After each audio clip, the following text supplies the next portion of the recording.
sites now. You support the policy of fracking in sites that have been identified for the reasons that have been clearly set out by the government, is it will help the energy crisis that many people think we're facing. That's right, isn't it? No, not completely. We support the potential of shale gas as a way of displacing imported gas. We use a lot of gas. We will continue to need gas in terms of electricity generation for peaking capacity. 80% of the UK uses gas for heating.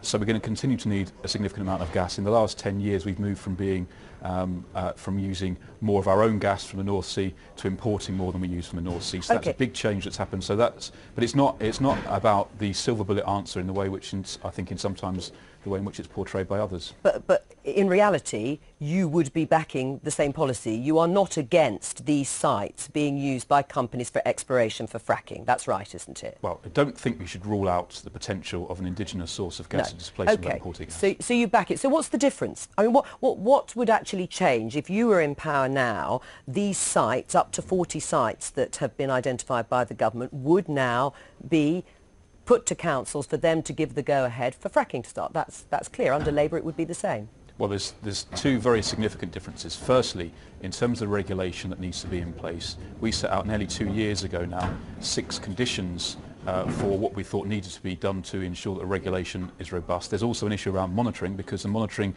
largely will be done with the Environmental Agency, and we know from the issues around flooding, the number of cuts of Environmental Agency staff, that there's an issue there about making sure that things are properly monitored. That's important because although, as people have reflected today, this isn't a new technology, it's a different application of it. It's also something which has got, quite rightly, people have got legitimate environmental concerns. There's a public acceptability test that needs to be met. The other thing which is significant as well is, and this is where I get frustrated around the way this debate is conducted sometimes, is that the idea that shale gas is immediate, is cheap, and is abundant. Nobody knows how much we can get out of the ground, firstly. Secondly, the idea that what will happen in the UK is what happened in the US in terms of a massive downward pressure on gas prices is highly unlikely, because we're part of an integrated European gas network in the way the US just frankly isn't and can't export it. And thirdly, to suggest that this is an alternative to doing other things, I think is just wrong. We need to move to a low carbon energy mix, but we're not going to be able to do that straight away either. So we need potentially to be able to use a form of gas extraction for heating and also for peaking capacity generation. And unconventional gas, be that coal bed methane or shale gas, are potential options there, but it needs to be done properly. All right, so you've laid out your concerns. I still don't quite see what the difference would be on the ground in terms of going ahead with fracking. Do you support the government of giving all the proceeds from business rates to councils, I think, rather directly to local communities? Yeah, well, there's a big issue there around community benefit and whether it's going to local authorities or done in other ways, and there are different ways in which that's done in different places in different parts of the world. I think the important point here is that communities who are subject and will be subject to disruption from any sort of energy infrastructure, be that renewables, be that nuclear, be that potentially unconventional shale gas, coal bed methane, deserve to have some recompense for that disruption. All right. In relation to the level, I'm not convinced necessarily that this is precisely what a number of those communities will be looking for, because it's also about the impact on a wider environmental concern as well. Lucy Neville, where do you stand on this? Are you in support of fracking or not? I think a lot of good points have been made, including on energy efficiency. I'm actually in favour of fracking. I've looked at the American economy, and I mean, Tom mentioned that, and what a difference it's made, both for individual states like North Dakota that have grown very strongly, but also for the manufacturing operations in Middle America, which means that they have fuel prices which allows them to compete better with the rising Asia. So I'm very much in favour of it, and I want it to come about. Clearly you need proper regulation. You do have better regulation in this country than in others. But Tom Cratchit is saying that the Conservatives or that the government here are not putting in place the proper regulation that's needed, or that's the implication. Well, I'm not sure I think that's right, because there actually is a good regulatory regime, and I'm sure changes can be made. This is a long-term opportunity, but I think on the basic question of the day, is it right to add the business rate to the coffers to make this happen. I think that's a very imaginative idea, a good idea, which will increase the returns it's a bribe, to though, the isn't communities. it? I mean, it's saying to the councils who are going to make the decision, here's some money, this will offset government cuts, and I will ask the Minister this later on, but it will offset the government cuts, and they're more likely to say yes. I think it's an incentive. You know, in this world where you want things to get on, you want green growth, we shall see whether it's enough, but I want enough to actually make this thing come about so that we're not left behind. You know, and Total are now investing here because, of course, in socialist France,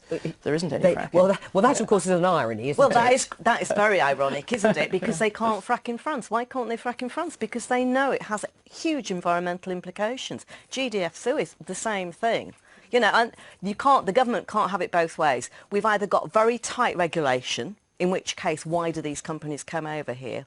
Or we haven't. And I mean, I just come back to your point about America. There is no comparison between America. We've got different levels of shale. We've got very different communities where they want to frack. We haven't got these vast open spaces. We've got very different infrastructure.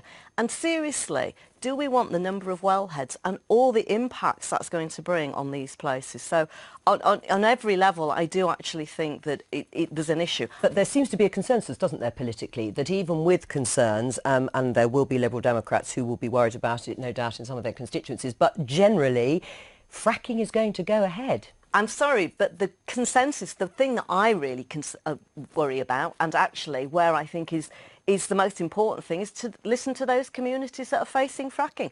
Whether the political parties agree or not is one thing. You only have to look at Balcombe, and it was hardly the hotbed of sort of environmental extremism, but they expressed very clearly their views, and I think that has to be really taken into account. And coming back to this issue about the sweeteners, the community sweeteners, yes. I think one thing that's really missing here in this debate is actually the conflict of interest.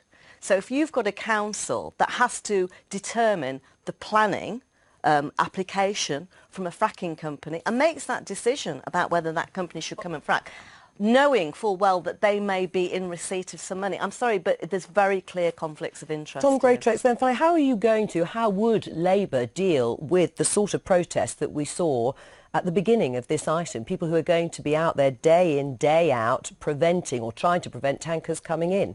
Well, there's an interesting point here because Jane referred to Balcombe, and indeed Balcombe in the summer, it wasn't fracking and it wasn't gas, it was drilling for oil, which demonstrates sometimes the way in which these different aspects of this debate get conflated. But I think the point is that the legitimate environmental concerns have to properly be dealt with. That's about the regulation and also, crucially, the monitoring of that regulation, and that's about the heightened public acceptability test. I think if the government or anybody wants to see the potential to have shale gas to displace imported gas, not to use more gas in our energy mix, but to displace what we import currently for energy security reasons, then they have to address all those issues first. Right. That's fundamentally important. That's why some of the rhetoric from the government today about the number of jobs, the Conservative Central Office has been talking about 74,000 jobs from an IOD report.